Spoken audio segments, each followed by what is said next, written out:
Hi everyone, so this is the second video in the series of Spring Boot with Mysql. In the previous video we have learned what is Spring Boot and why we use it. Before writing the code, let's talk about some of the important concepts like dependency injection, Ioc container and AOP. In this video we will learn what is dependency injection and what problem it solves. Dependency injection means providing the dependencies whenever they are required. For example, suppose you want to call your friend, but for that you need a phone, right? So this is what dependency is. Let's understand dependency injection with a code example where I'll tell you what all problems we have and how dependency injection solves it. Suppose we are implementing a service to send SMS using some network. Let's understand the code first.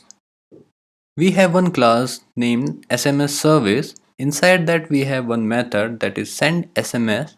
Inside that we are creating one object of XYZ network, and using that network we are sending the SMS using the send SMS method. XYZ network is a network provider. This code seems fine, right? But no, we have two major issues here. First issue is this code is tightly coupled, which means if we are not able to create an object of XYZ network, then our code won't work. We have one more problem here. Suppose we want to switch to some other network, for example ABC network. In that case, we have to make changes wherever we have used XYZ network over here. So this code is not flexible to change and it is tightly coupled to XYZ network. The second problem that we have here is we are creating the object using new keyword. Creating an object is considered one of the most heaviest process when our code is executing. So these are the two problems that we have in our code, and using dependency injection we will resolve both of them. Let's fix the second problem first, then we'll move to the first problem.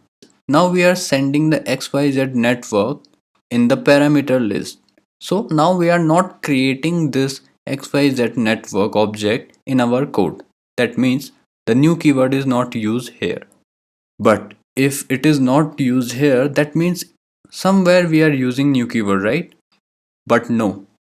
We have one wonderful thing, that is Ioc Container, which takes care of the life cycle of the beans, which means we can define what all beans we have and we can create them at the time of starting the application. For doing so, we will add one special annotation to our class, and Ioc container will take care of the lifecycle for that bean, which means whenever the object is needed, Ioc container will create it and hand it over to us. Then whenever it is no longer needed, it will destroy it. So we don't have to do this thing manually. So using this Ioc container, our second problem is solved. Now we don't have to use new keyword for this network object. Now let's move to the first problem, that is tightly coupled. To solve the tightly coupled problem, we'll create one parent class that can be network, and our XYZ network class will extend it. Maybe down the line we can have one more class that is ABC network, and that can also extend the network class or the network interface. This is totally depend on us whether we'll go with network interface or a network class. So here I have taken network as an interface, and this interface has one method that is send SMS method. So now the XYZ network class will implement the network interface and provide the definition to the send SMS method. We can have multiple network providers, right? So let's take an example of ABC network as well, that implements network interface and defines send SMS method. So now both the derived class have their own implementation of send SMS method. XYZ networks send SMS method uses XYZ network, and same with the case of ABC. It will use ABC network for sending the SMSs. Now we understood the schema, like how we are created the parent and child relationship. Let's move to the code and solve the issue. So now we have changed the parameters of send SMS method. Now we are sending the parent interface, that is network. So our XYZ network is also a network, and our ABC network is also a network. So we can send whatever network we want to send to this method, and it will work because both the class have its own definition for the send SMS method. So for now we are using XYZ network for this. Let's see how we can call that. So we'll get a object of XYZ network and we'll pass it to the send SMS method and it will work. Suppose we want to change the network provider for this method. For example, if we are trying to use ABC network now.